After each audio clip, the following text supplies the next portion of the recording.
Assalamualaikum warahmatullahi wabarakatuh. Bismillah. Alhamdulillah. La haula wa la quwata illa billah. Amma ba'd. Saya lanjutkan penjelasan mengenai nuzulul Quran, yang mana bagian ini adalah bagaimana proses penurunan Al-Quran. Sebagaimana kita tahu bahwa turunnya Al-Quran itu pertama kali pada malam Lailatul Qadar. Ini merupakan pemberitahuan ya kepada alam tingkat tinggi yang terdiri daripada malaikat-malaikat yang akan kemuliaan daripada Rasulullah SAW. Turunnya Al-Quran yang selanjutnya adalah bertahap. Jadi berbeda ya dengan kitab-kitab yang sebelumnya. Jadi kalau kitab sebelumnya itu diturunkan secara langsung, tidak bertahap, sedangkan Al-Quran itu diturunkan secara bertahap. Nah, dari penurunan secara bertahap ini ada beberapa ya sebagian umatnya yang tidak puas ya dengan risalah tersebut. Ini karena semata-mata karena kesombongan dan ketidaksukaan mereka kepada Rasulullah SAW. Nah, padahal banyak sekali hikmah yang bisa dipetik daripada kenapa Al-Quran itu diturunkan secara bertahap. Contohnya misalnya karena untuk menguatkan hati Rasulullah SAW dan juga untuk menghibur beliau, dan juga selain itu juga karena Al-Quran ini turun mengikuti beberapa peristiwa dan kejadian-kejadian, ya, sehingga kemudian Al-Quran ini sampai sempurna ya ketika dakwah Rasulullah SAW selama 23 tahun kurang lebih. Nah, penurunan Al-Quran secara sekaligus ini bisa kita lihat misalnya di dalam surat Al-Baqarah ayat 185, Syahrul Ramadan alladzi unzila fihi al-Qur'an hudal linnasi wa bayyinatin minal huda wal furqan. Ya. Jadi beberapa hari yang ditentukan itu ya ayyama ma'dudan ya faman kana minkum maridun aw ala safarin fa'iddatum min ayyamin ukhra. Syahrul Ramadan alladzi unzila fihi al-Qur'an ya. Beberapa hari yang ditentukan itu ialah bulan Ramadan, ya, bulan yang di dalamnya diturunkan permulaan Al-Quran sebagai petunjuk bagi manusia dan penjelasan-penjelasan mengenai petunjuk itu, dan juga sebagai pembeda antara yang hak dan yang batil.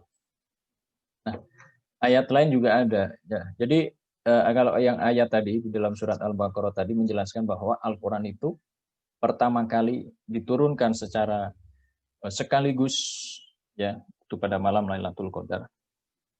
Syahrul Ramadan pada bulan Ramadan.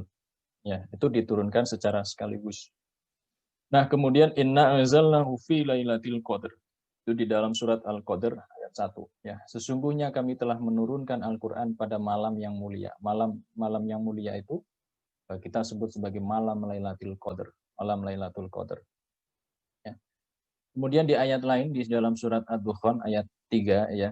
Inna anzalnahu fi lailatin mubarakah inna kunna munzirin. Sesungguhnya kami menurunkannya pada malam yang diberkahi dan sesungguhnya kamilah yang memberi peringatan. Nah, ketiga ayat ini menerangkan bahwa Al-Quran itu diturunkan dalam satu waktu sekaligus. Tapi kenapa secara realitanya, secara nyatanya, secara dohirnya, kita lihat bahwa Al-Quran itu diturunkan secara berangsur-angsur atau bertahap. Nah, dari sini kemudian ada beberapa ulama yang berbeda pendapat. Perbedaan pendapat ini kemudian dibagi menjadi 3. Yang pertama adalah pendapat daripada Ibnu Abbas radhiyallahu anhu dan sejumlah ulama ya yang kemudian mengikuti Ibnu Abbas itu, yang kemudian dijadikan oleh ulama pada umumnya ya, mereka mengikuti pendapat bahwa yang dimaksud dengan turunnya Al-Quran dalam ketiga ayat yang tadi saya baca adalah turunnya Al-Quran sekaligus ya ke Baitul Izzah. Ke Baitul Izzah itu langit dunia ya. Kalau saya memaknai Baitul Izzah itu adalah di dalam alam nyata ya, alam manusia, alam yang kita lihat ini, alam dohiriyah ya. Nah, dalam rangka apa ya? Dalam rangka agar malaikat itu menghormati kebesaran ya daripada Al-Qur'an itu tadi. Nah, kemudian setelah itu Al-Qur'an diturunkan kepada Rasulullah SAW secara bertahap. Jadi penurunan kepada Rasulnya, kepada Rasulullah SAW itu diturunkan secara bertahap selama 23 tahun kurang lebih. Atau ada yang mengatakan 22 tahun, lebih 2 bulan, lebih 22 hari. Ya. Nah, jadi ini sesuai ya dengan realita ya, daripada yang kita lihat bahwa Al-Quran turun kepada Rasulullah itu secara bertahap. Nah, kemudian Ibnu Abbas ya, beliau berkata bahwa Rasulullah diutus pada usia 40 tahun dan selama itu wahyu turun kepadanya. Kemudian ia diperintahkan berhijrah selama 10 tahun. Dia wafat dalam usia 63 tahun. Nah, itu selama itu Al-Qur'an itu turun ya, turun terus sampai kemudian sampai kepada ayat yang terakhir. Nah, menurut Abu Syahbah, pendapat tadi itu bukan semata-mata pemikiran daripada Ibnu Abbas sendiri, ya. Sebagaimana kita tahu bahwa Ibnu Abbas itu kan orang yang ahli Al-Quran di masa Rasulullah, ya, salah satu sahabat yang ahli Al-Quran. Dan beliau juga termasuk orang yang sangat hati-hati. Ya. Nah, maka kemudian Abu Syahbah itu tadi meyakini bahwa apa yang disampaikan oleh Ibnu Abbas itu merupakan hasil pendengaran dari Nabi langsung, ya, atau dari sahabat lain yang mendengar dari Nabi langsung. Ya. Nah, maka kemudian pendapat ini memiliki hukum marfu, hukum yang bisa dijadikan sebagai rujukan karena tingkatannya tinggi. Ya. Kemudian juga menurut Muhammad Ali As-Sobuni ya juga mengatakan ya, jadi ayat yang ketiga tadi yang kita bacakan itu tadi itu diturunkan dalam satu malam, yaitu ke Baitul Izzah itu tadi, yang digambarkan sebagai malam yang diberkahi, yaitu malam Lailatul Qadar.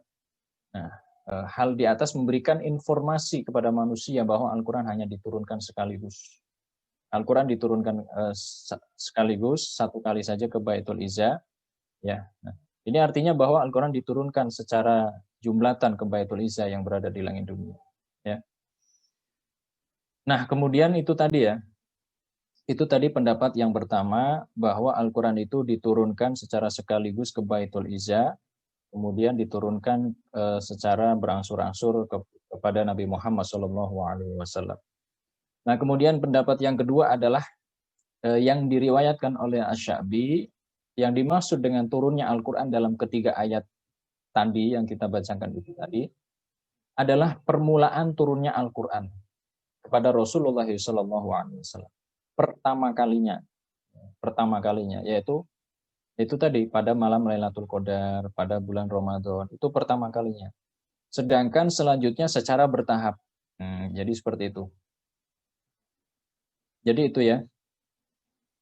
Dengan demikian, bahwa Al-Quran hanya satu macam turun saja, yaitu hanya secara berangsur-angsur saja. Tidak ada secara sekaligus. Kalau yang tadi pendapat tadi, berpendapat bahwa Al-Quran itu dengan dua cara, yaitu dengan turun secara sekaligus, yaitu ke Baitul Izzahnya, turun secara sekaligus, kemudian turun kepada Rasulullahnya secara berangsur-angsur. Nah, sedangkan pendapat yang kedua ini, Al-Quran itu hanya mempunyai satu macam turun saja, yaitu secara berangsur-angsur. Sedangkan yang disebutkan dalam ketiga ayat tadi, itu maksudnya adalah permulaan pertama kalinya Al-Quran itu diturunkan, yaitu surat Al-Alaq ayat 1-5, bahwa itu diturunkan ketika bulan Ramadan, yaitu ketika malam Lailatul Qadar.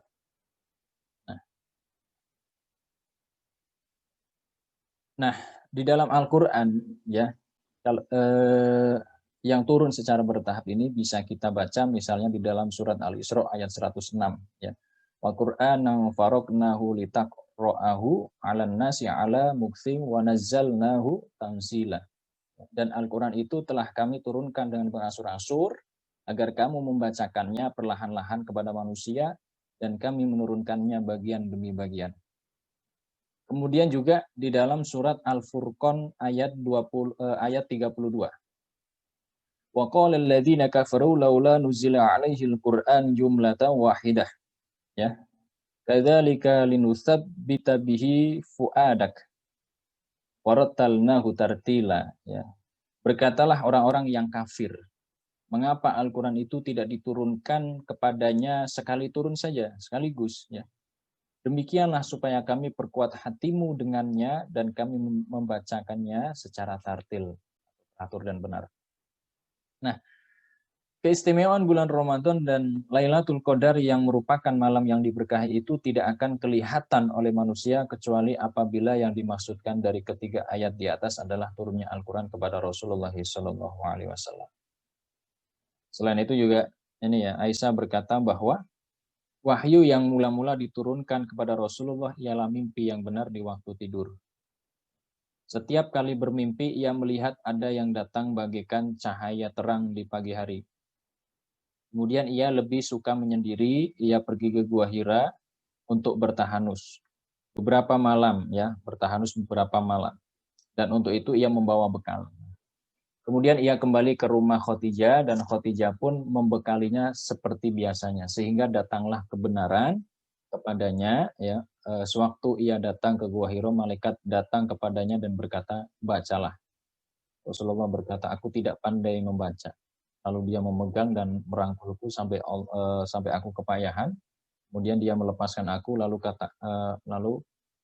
malaikat berkata lagi, "Bacalah."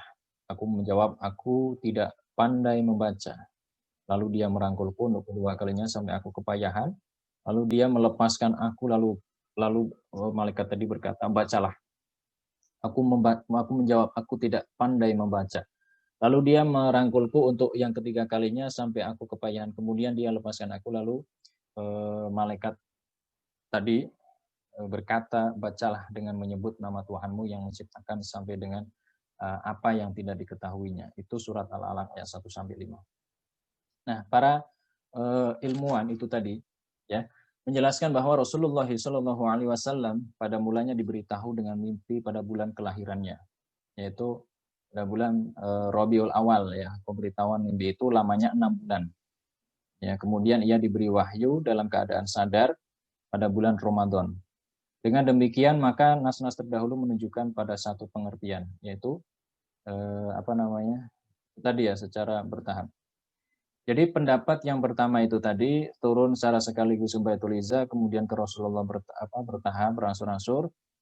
Nah, kalau yang pendapat kedua itu tadi semuanya berangsur-angsur, hanya saja yang dijelaskan turun pada bulan Ramadan, terus kemudian pada malam Lailatul Qadar itu adalah turun pertama kalinya, yaitu surat Al-Alaq ayat 1 sampai 5 ini. Kemudian mazhab yang ketiga berpendapat bahwa Al-Quran diturunkan ke langit dunia selama 23 malam. Ya, 23 malam Lailatul Qadar. Jadi ini diturunkan ke Baitul Izza itu selama 1 tahun itu sekali.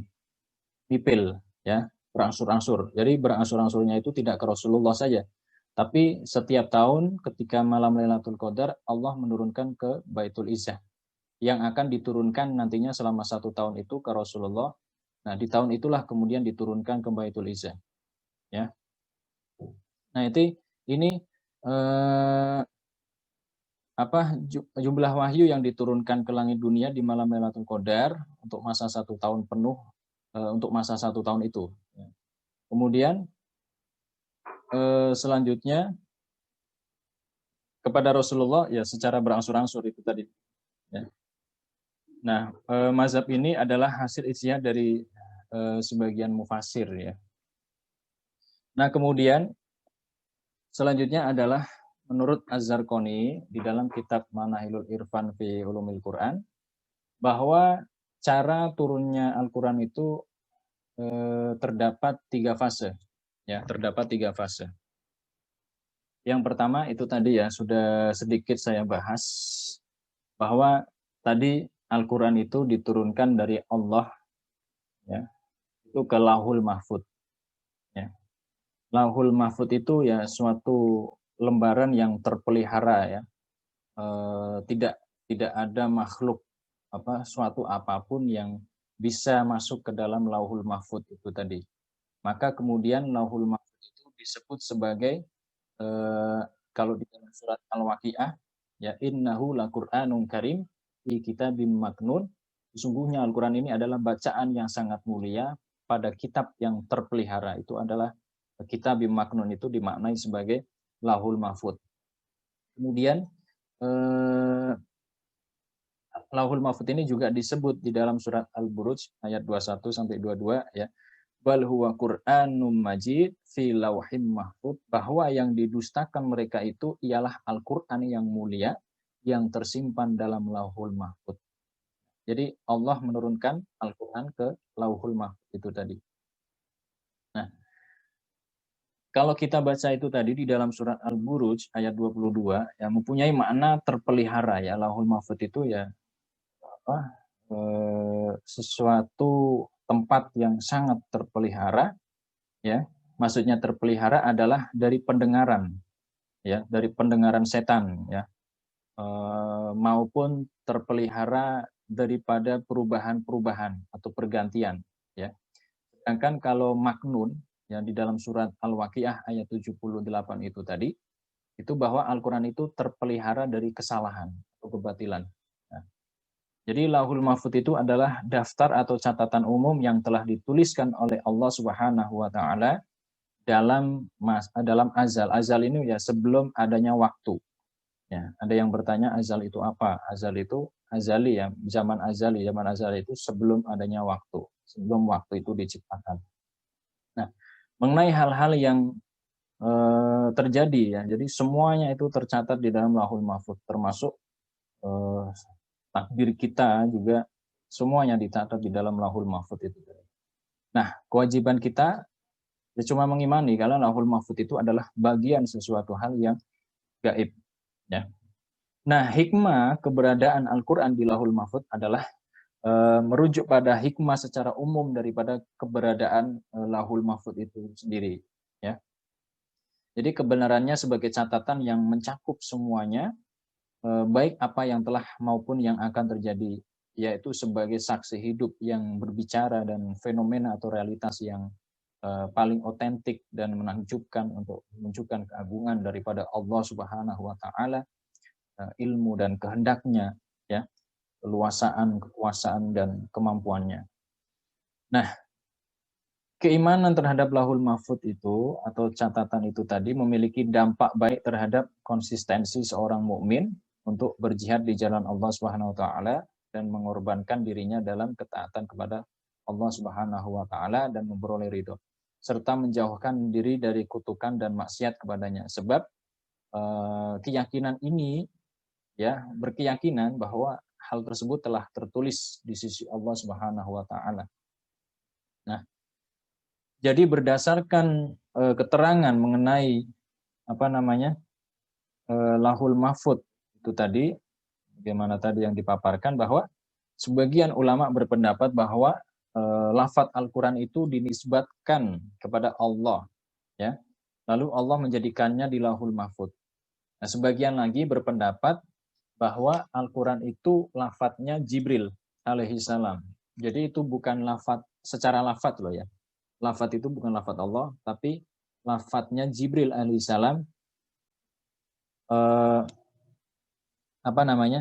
Ada yang berpendapat bahwa lafadznya itu lafadz Allah. Jadi itu bukan lafadz Jibril. Tapi juga ada juga yang berpendapat bahwa itu adalah lafadznya Jibril.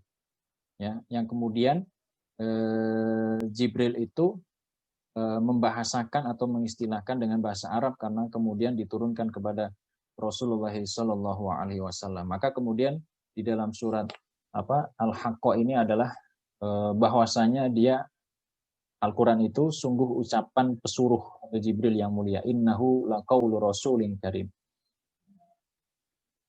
Jadi itu ya. Kemudian dari Lauhul Mahfud itu tadi turun ke Baitul Izzah atau di langit dunia. Ya, yang tadi sudah saya jelaskan di awal ya. Inna anzalnahu fi lailatin mubarakah inna kunna mundzirin. Sesungguhnya kami menurunkannya pada suatu malam yang diberkahi dan sesungguhnya kami yang memberi peringatan. Ini ke Baitul Izzah itu tadi ya. Inna anzalnahu fi lailatul qadar. Nah, kemudian ini ya. Tadi kita sudah menjelaskan ini tentang masalah Baitul Izzah itu tadi. Nah, termasuk ayat tadi yang saya bacakan ya, inna anzalnahu fi lailatin mubarakah inna kunna mundzirin inna anzalnahu fi lailatul qadar ya. Di dua ayat itu tadi menunjukkan bahwa Al-Qur'an itu diturunkan pada malam yang sama, yaitu malam yang penuh berkah sebagaimana yang disebut malam Lailatul Qadar itu. Dan malam Lailatul Qadar itu diturunkan pada malam-malam bulan Ramadan ya, syahrul Ramadan alladzi unzila fihil Qur'an. Dari Laul Mahfud ke Baitul Izzah inilah Al-Qur'an diturunkan secara sekaligus, ini yang diikuti oleh mayoritas ulama ya. Sebagaimana hadis yang diriwayatkan oleh An-Nasa'i, Al-Hakim, dan Baihaqi dari Ibnu Abbas. Nah, ada pendapat lain yang mengatakan bahwa diturunkan ke langit dunia di tiap malam Lailatul Qadar. Itu tadi sudah saya terangkan ya. Tentang masalah pendapat penurunan itu tadi. Nah, kemudian dari Baitul Izzah kepada Nabi Muhammad SAW. Jadi tadi dari Lauhul Mahfud, kemudian ke Baitul Izzah, kemudian ke Rasulullah SAW. Nah, Al-Quran ketika diturunkan secara sekaligus ke Baitul Izzah itu tadi, kemudian diturunkan kepada Rasulullah SAW di masa secara bertahap, secara berangsur-angsur. Ya. Nah, jadi ini Anda baca halaman 33 ya, yang diberikan kepada para malaikat yang ditugaskan secara khusus untuk menanganinya. Mereka menuliskan dalam suhuf atau lembaran tertentu. Allah Subhanahu wa taala berfirman, nih, kalla innaha tadhkirah faman syaa'a dzakara fi suhufin mukarramah marfu'atin mutahharah bi aidin safarah kiramin bararah. Sekali-kali jangan. Sungguhnya ajaran-ajaran Tuhan itu adalah suatu peringatan. Maka barang siapa yang menghendaki, tentulah ia memperhatikannya di dalam kitab-kitab yang dimuliakan, yang ditinggikan lagi disucikan di tangan-tangan para penulis. Penulis di sini adalah para malaikat yang mulia dan berbakti. Nah, bukti-bukti terhadap penurunan Al-Quran yang ketiga ini ada banyak ya, seperti misalnya di dalam surat Asy-Syura ayat 192 sampai 195 yang artinya katakanlah Ruhul Kudus ya, Ruhul Kudus menurunkan Al-Quran itu dari Tuhanmu dengan benar untuk meneguhkan hati orang-orang yang beriman dan menjadi petunjuk serta kabar gembira bagi orang-orang yang berserah diri kepada Allah Subhanahu wa taala. Kemudian juga diterangkan di dalam surat An-Nahl ayat 102, katakanlah Ruhul Kudus menurunkan Al-Quran itu dari Tuhanmu dengan benar untuk meneguhkan orang-orang yang telah beriman dan menjadi petunjuk serta kabar gembira bagi orang-orang yang berserah diri kepada Allah Subhanahu wa taala. Dan juga di dalam surat Al-Jasiyah ya, yang artinya kitab ini diturunkan dari Allah yang Maha Perkasa lagi Maha Bijaksana. Nah, ayat-ayat yang tadi kita bacakan itu tadi menyatakan bahwa Al-Quran Karim itu adalah kalam Allah dengan lafadznya yang berbahasa Arab ya. Dan bahwa Jibril telah menurunkannya ke dalam hati Rasulullah SAW dan turunnya ini bukanlah turunnya yang pertama kali ke langit dunia, tetapi yang dimaksud adalah turunnya Al-Quran secara bertahap. Nah, ungkapan dalam ayat-ayat tadi yang kita bacakan itu tadi menggunakan kata tanzil bukan inzal ya. Ini menunjukkan bahwa turunnya itu secara bertahap dan berangsur-angsur ya. Jadi inzal itu dengan tanzil itu berbeda ya. Kalau tanzil itu berarti turun secara berangsur-angsur, sedangkan inzal itu hanya menunjukkan turun atau menurunkan dalam arti umum ya. Turun secara sekaligus ya. Di tanzil sama inzal. Nah, adapun terkait tentang penurunan itu tadi, ya, masa turunnya Al-Quran dari Baitul Izzah ke Nabi Muhammad SAW, itu ada tiga pendapat, ada beberapa pendapat. Yang pertama mengatakan bahwa masa turun Al-Quran kepada Nabi Muhammad itu adalah 20 tahun. Ya. Kedua, ada yang mengatakan 23 tahun. Dan yang ketiga, bahkan ada yang mengatakan 25 tahun. Oke. Itu tadi adalah proses penurunan Al-Quran. Mudah-mudahan bermanfaat. Kita sambung lagi dengan video tentang masalah hikmah penurunan Al-Quran secara berangsur-angsur. Itu saja. Terima kasih. Wassalamualaikum warahmatullahi wabarakatuh.